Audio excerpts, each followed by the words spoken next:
پوچھا جائے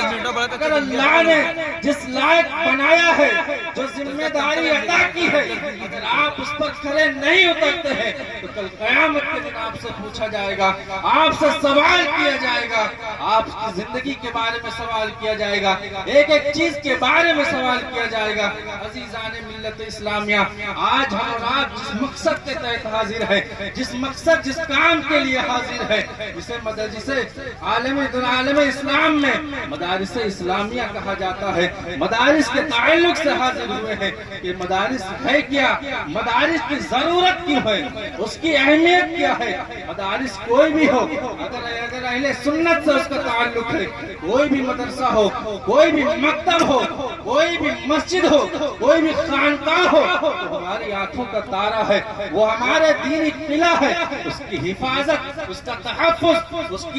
کی اشاعت، اس کی ترقی کے لیے، اس کی کامیابی کے لیے جو کرنا ہوگا، جو جد و جہد کرنا ہوگا، ہمیں کرنا ہے۔ یہ مدارس اسلامیہ جنہیں آج پوری دنیا میں تنگ نظری سے دیکھا جاتا ہے، جنہیں بہت تنگ نظر سے دیکھا جاتا ہے، عزیزان ملت اسلامیہ، حالات حاضرہ سے کون واقف نہیں ہے، کون نہیں جانتا کہ موجودہ زمانے میں مدارس اسلامیہ کو کس قدر نشانہ بنایا جا رہا ہے۔ لیکن مدارس اسلامیہ کو نشانہ بنایا کیوں جا رہا ہے؟ کیا آپ جانتے ہیں مدارس چھوٹے چھوٹے سے مکتب کو لوگ مخالف لوگ، دشمن لوگ، مخالف طاقت لوگ، یہ حکومت یا پھر نشانہ کیوں بناتی ہے؟ آپ کو معلوم ہے یا آپ کو معلوم ہو نہ ہو، لیکن یہ دشمنوں کو بخوبی معلوم ہے، یہ جو چھوٹے چھوٹے مکتب ہیں، یہ مدارس اسلامیہ ہیں، یہ کوئی معمولی چیز نہیں ہے، بلکہ یہ اسلام کے بقا کی بنیاد ہے۔ اور ہمیں معلوم ہو کہ نہ ہو، وہ بخوبی جانتے ہیں کہ جب وہ اپنی ناپاک سازشوں کو پورا کرنے کے لیے نکلیں گے، جب وہ اپنے ناپاک سازشوں کو، ناپاک ارادوں کو لے کر اس کو مسمار کرنے کے لیے نکلیں گے، دین کو ڈھانے کے لیے نکلیں گے، تو انہیں معلوم ہے کہ اگر سب سے پہلے کوئی آئے گا، اگر کوئی اپنے اسلاف کی تاریخ کو لے کر آئے گا، اپنے اسلاف کا شجرہ لے کر آئے گا، تو مدارس اسلامیہ کا قافلہ ہوگا، مدارس اسلامیہ کے لوگ ہوں گے، مدارس اسلامیہ سے تربیت یافتہ لوگ ہوں گے، جو سب سے پہلے ان کے مقابلے کے لیے کھڑے ہوں گے، جو سب سے پہلے ان کو جواب دینے کے لیے کھڑے ہوں گے۔ اس لیے کہ مدارس اسلام کی رنگت باقی نہ رہتی، دینیات باقی نہ رہتی،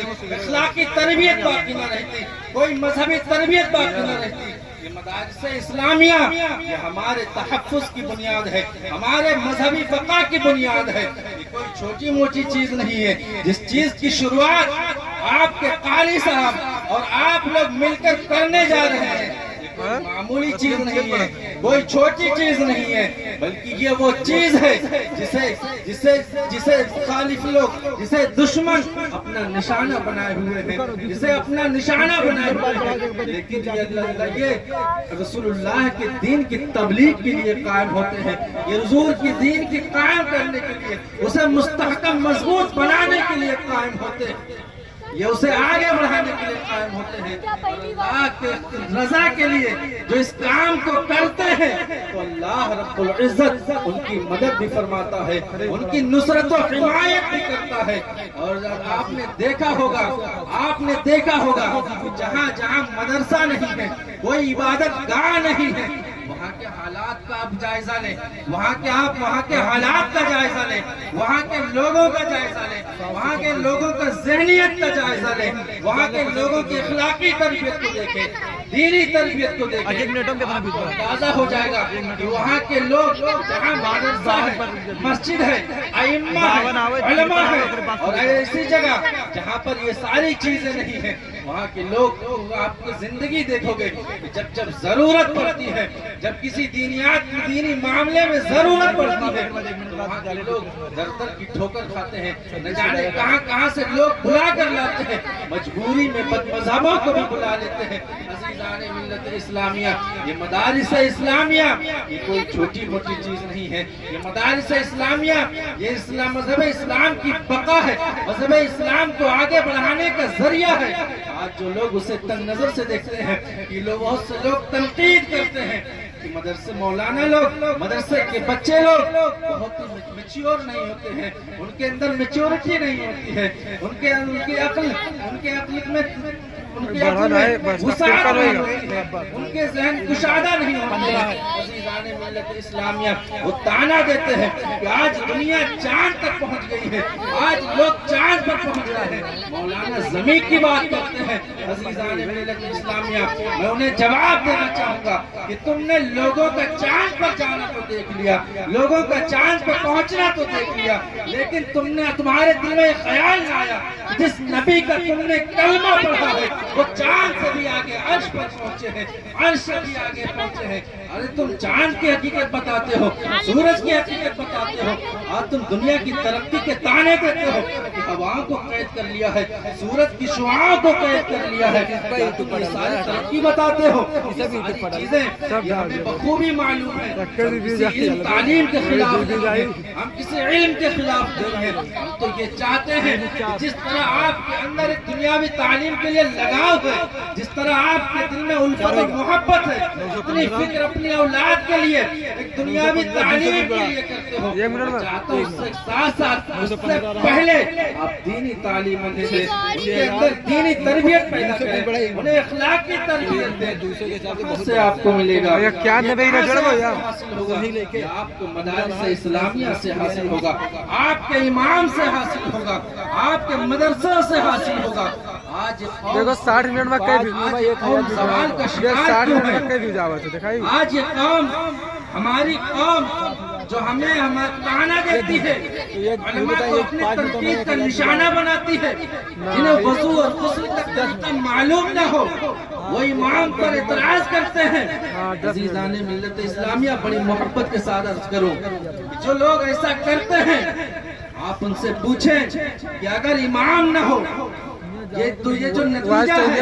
امام سے دور ہونے کا نتیجہ ہے، مسجد سے دور ہونے کا نتیجہ ہے، مدرسوں سے اپنے بچوں کو دور رکھنے کا نتیجہ ہے۔ جو آپ کا ذہن اس طرح اخلاق سے خالی ہے، آپ کی سوچ سے اخلاق سے خالی ہے، آپ کے اخلاق سے خالی ہے، یہ صرف اس کا نتیجہ ہے کہ آپ کو اپنے امام کو جاگیردار، آپ نے اپنے امام کو امام کا درجہ نہیں دیا ہے، علماء کو ان کی عزت نہیں دی ہے، انہیں اپنے تنقید کا ہدف بنایا ہے۔ نتیجہ ہے کہ آپ نے اپنے نظروں میں امام کو گرایا، 2600 گھنٹہ سوال کا شکار ہے، ورنہ ہماری تاریخ تو 4000 گھنٹہ چاہیے۔ جب ہم مسجدوں سے قریب رہے، اماموں سے قریب رہے، علماء خانقاہوں سے قریب رہے، امام بنایا ہے تو ہماری قوم ترقی یافتہ رہی ہے، 5 لاکھ سے زیادہ سو ہو چکا ہے، بہت آگے رہی ہے، قوم کی حکومت رہی ہے۔ آج جو حالات کا رونا رو رہے ہو، آج جو حالات کا رونا روتے ہو، مسلم قوم مسلم اتنی پیچھے ہے، آج اتنی پیچھے ہے تعلیم میں، اخلاق میں، نتیجہ ہے کہ آپ اپنی مسجدوں سے دور ہوتے گئے، اپنے اماموں سے دور ہوتے گئے، اپنی خانقاہوں اپنے علماء سے دور ہوتے گئے۔ میں کسی بھی تعلیم کا مخالف نہیں ہوں اور کوئی بھی عالم مخالف نہیں ہوتا ہے، اس لیے کہ وہ بخوبی جانتا ہے کہ یہ جو علم ہے، اتنی بھی زبانیں ہیں، کئی لاکھ سو ہو چکا ہے، نے بہت صاف لفظوں میں بیان فرما دیا ہے، آیاتہ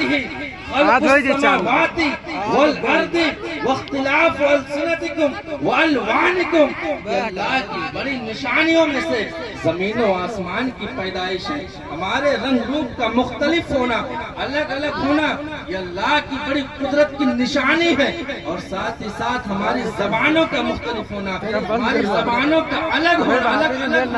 بھاشاؤں کا الگ الگ ہونا